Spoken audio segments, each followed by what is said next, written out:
Welcome to Crimes Beyond Borders, where we'll bring you the most thrilling true crime stories every single day. If you're fascinated by mystery, intrigue, and the darker side of human nature, you're in the right place. Make sure to hit that subscribe button and join us as we unravel the most shocking and perplexing criminal cases from around the world. The story is about to begin after this intro. From city streets to far-off lands, mystery slipping through our hands. Crimes beyond borders they speak, voices strong but words are meek. Every story leaves a mark, whispers softly in the dark.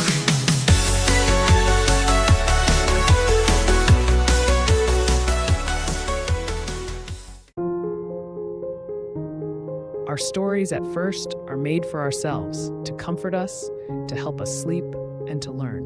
Along the way, they become a part of our journey, teaching us English and fueling our passion for true crime. So, listen carefully, and if you're about to sleep, close your eyes. Let's begin. The Confession of Paul Douglas Peters, a story of madness and control. There are those killers who are never caught, who, like shadows, slip through the cracks of law and order, leaving chaos in their wake. And then there are those who, after years of evading justice, willingly walk into a police station and confess to crimes no one even knew had been committed. Paul Douglas Peters was one such man, a man whose thirst for control and spiraling madness led him to commit a crime so bizarre and calculating, he remained undetected until the day he turned himself in. Peters wasn't a typical serial killer or someone driven by an urge to kill for pleasure. His crime was more about control, power, and fear, something that drove him to execute one of the most terrifying and meticulously planned extortion plots in recent history. His story, however, began long before the crime that would eventually bring him to his knees. Born into a well-off family in Sydney, Australia, Peters had lived a successful life by most accounts. He was a businessman, a lawyer, and for many years, a pillar of the community. He moved freely between Australia and the United States, chasing success in the financial sector. On the surface, he was the picture of success. But beneath the facade, something dark had been festering for years. His obsession with control over others began to emerge as his life unraveled, financially and personally. The world that had once been at his feet began to crumble, and Peters' grip on reality began to slip. He became a man obsessed with asserting dominance over the chaos of his life, and that obsession took form in a bizarre and terrifying way. He would create a plan to control someone else's life, to terrify and manipulate, to prove to himself that he still had power. It was August 3rd, 2011, when Peters carried out his twisted plot in one of the most affluent neighborhoods in Australia, a place where people felt secure touched by the darker side of life. Madeline Pulver, an 18-year-old high school student, was home alone in her family's mansion in the suburbs of Sydney when Peters broke in. Dressed in a balaclava to hide his identity, he quietly entered the house, knowing exactly where to find his target.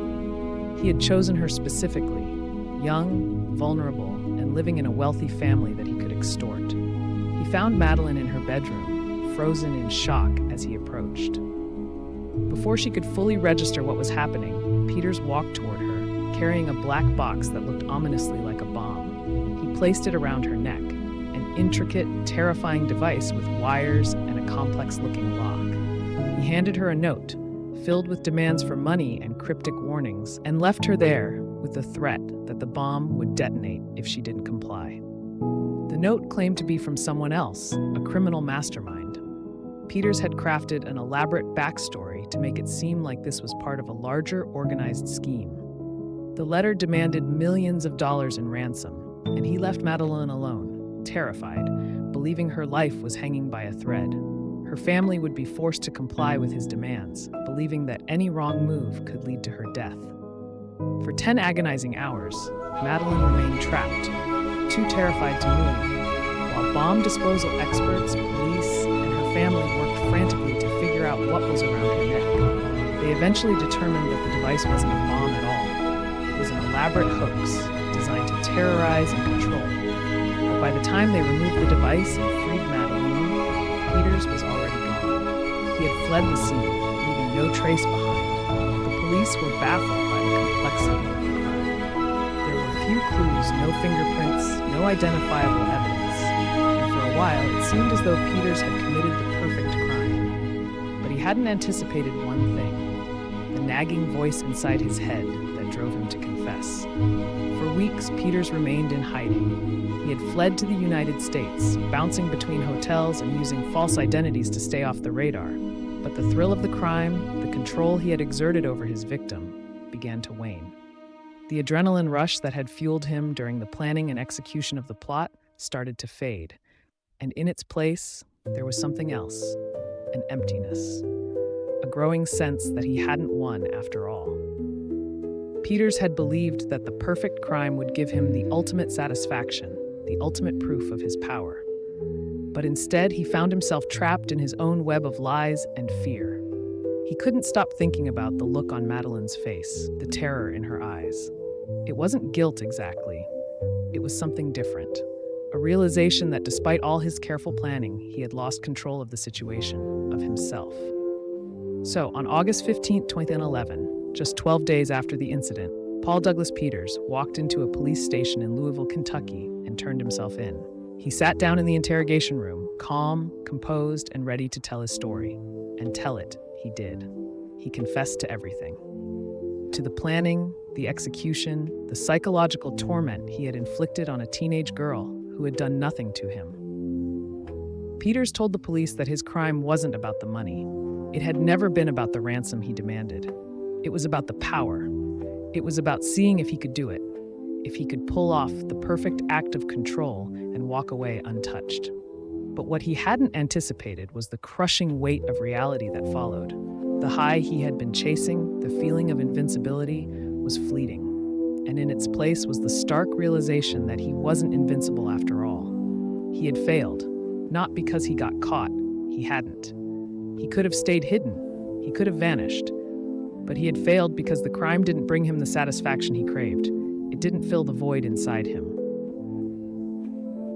Confession shocked the world. The crime itself had been terrifying enough, but his willingness to confess, his need to explain his motives, was almost more chilling.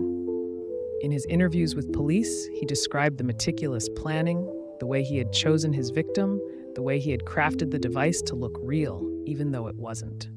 He talked about the adrenaline, the thrill of watching his plan unfold, and the crushing disappointment when it was all over.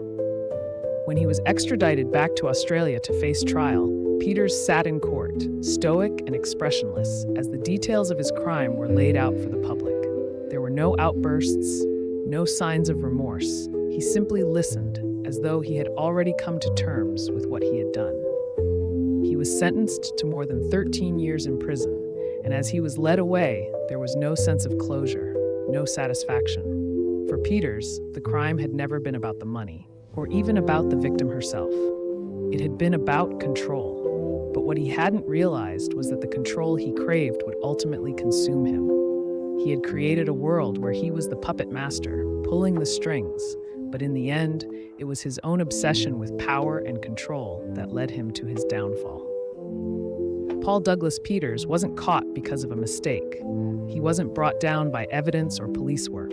He walked into that police station and confessed because, in the end, the one thing he couldn't control was himself. The craving for control, the addiction to adrenaline, it had driven him to commit one of the most bizarre crimes in modern history. And it was that same addiction that led him to the very place he had spent his life trying to avoid, a prison cell, where the only person he had left to control was himself. The story has come to an end, but stay relaxed. If you feel yourself drifting off to sleep, just let the video play and enjoy the soothing music in the background. Let it guide you gently into rest. We'll be here, bringing you more stories every night. Sleep well, and see you tomorrow at 8 p.m.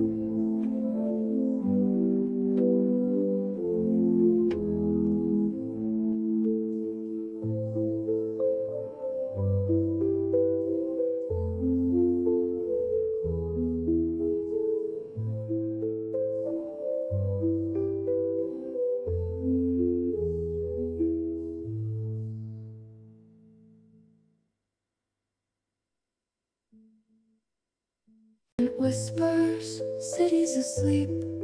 Mystery in the air, it seeps. Flickering lamps dimly glow, secrets hidden where few will go. In the half-light, truth begins to show. Unseen forces pull and tow. Windows shut, curtains drawn tight. Lonely figures melt in the night. Echoes fade out of sight.